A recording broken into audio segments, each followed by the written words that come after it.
J'espère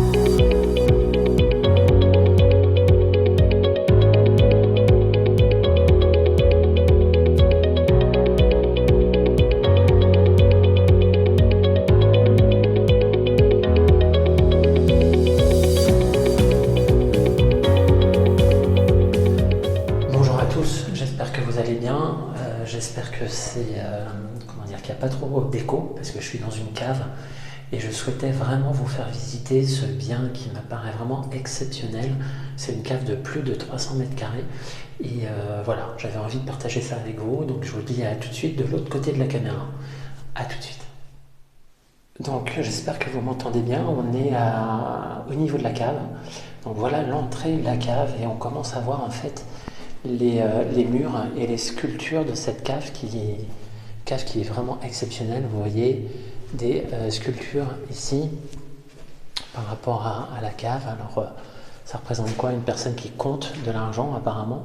Et puis de l'autre côté, il y a aussi quelqu'un qui surveille ce que l'on peut faire et avec un gourdin. Donc faut faire attention à soi. Ici. Ensuite, donc là je suis allé à droite, vous voyez des plafonds magnifiques qui doivent faire à peu près, je dirais 4 mètres de haut à peu près, 4 mètres, oui. Donc là je suis allé à droite, vous voyez, donc là des traces d'humidité. Là, un escalier qui a été muré, et puis voilà la cave dans toute sa profondeur. Des très belles arches comme vous pouvez le voir, donc c'est vraiment très beau. En tout cas moi quand j'ai découvert ça, j'adore la pierre et les belles pierres, et vous allez voir le dôme central qui est également exceptionnel, plus de 5 mètres de hauteur.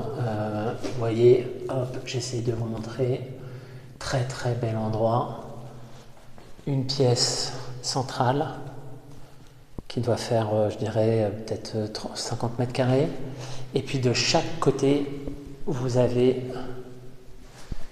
des cases, on va dire. On peut rentrer dans une si vous le souhaitez. Donc c'est communiquant les deux portes. Mais vous voyez, c'était pour des archives. Hop. Voilà. Vous voyez, c'est un endroit exceptionnel. Moi, j'ai essayé de calculer. Ça fait à peu près 300 mètres carrés, je dirais. De ce côté-là, c'est exactement pareil. Vous voyez, c'est des pièces qui font à peu près 30 à 40 mètres carrés, qui servaient pour des archives. Alors, moi, j'ai découvert ce lieu par hasard, puisque je suis déjà propriétaire dans cet immeuble. Et je m'étais posé la question d'acheter, en fait, tout simplement, ce bien. Et on va en parler de l'autre côté, à tout de suite. Donc oui, comme je vous en parlais, j'ai découvert ce bien il y a quelques temps maintenant, il y a peut-être 2 ou 3 semaines.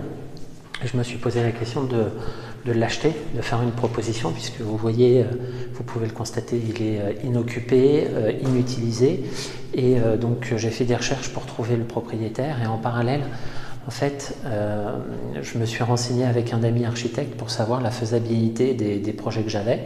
D'ailleurs, si vous avez des idées de cet endroit, notamment de sa fonctionnalité première, parce que là, je ne sais pas à quoi ça pouvait servir, on est en plein centre-ville de Rouen, et je ne sais pas à quoi ça pouvait servir une cave comme ça.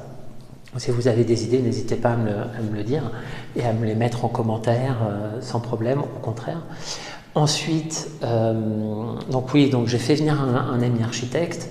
Vous ne le sentez pas parce que vous n'êtes pas présent, mais en fait il y a une très forte humidité, on le voit aussi derrière là. À ce niveau-là, les pierres sont noires, et donc après une analyse, on s'est rendu compte qu'il y avait vraiment une très forte humidité ambiante, ce qui peut conduire en fait à terme, si on loue cet espace-là, à développer des maladies pour les locataires s'ils restent longtemps. Donc du coup, j'ai mis ça de côté, mais j'étais prêt quand même à faire une proposition parce que je trouve que le lieu est vraiment exceptionnel, encore une fois en plein centre-ville de la ville. Donc voilà, j'ai longtemps hésité. Je ne sais pas ce que vous auriez fait, vous, de votre côté, ou si vous avez des solutions pour enlever cette humidité et comment dire, des choses qui nous prennent à la gorge, vraiment, une humidité qui nous prend à la gorge. Si vous avez des solutions, sachant qu'on est à 12-13 mètres en dessous la surface, et qu'au-dessus, eh bien, il y a aussi d'autres caves. Donc voilà, donnez-moi en fait vos idées, vos remarques par rapport à ce lieu. J'ai vraiment envie d'échanger par rapport à cet endroit qui m'a vraiment plu. En tout cas, je suis tombé sous le charme de cet endroit. J'aurais vraiment voulu faire quelque chose de cet endroit et faire une proposition aux propriétaires pour l'acquérir. Maintenant, le problème, c'est surtout le côté santé, déshumidification. Et puis, je sais qu'il y a eu des dégâts il y a quelques années avec une cuve à essence qui s'est déversée et apparemment, ça n'a pas été totalement résolu. Notamment, il n'y a pas eu de drainage, tout simplement, notamment sur certains espaces en dessous. Donc voilà, donc n'hésitez pas à dire ce que vous pensez, ça m'intéresse vraiment de ce lieu. Qu'est-ce que vous en pensez? Qu'est-ce que vous auriez fait à ma place? Est-ce que vous feriez une proposition pour l'acheter? Si oui, combien? Vous avez vu le lieu, 300 mètres carrés, centre-ville, mais en sous-sol, avec une seule entrée. C'est un peu compliqué, mais si vous avez des idées, je suis très preneur. Donc je vous dis à très bientôt. N'hésitez pas à liker la vidéo si vous avez aimé ce type de vidéo et à vous abonner également à la chaîne. Je vous dis à très bientôt. Au revoir.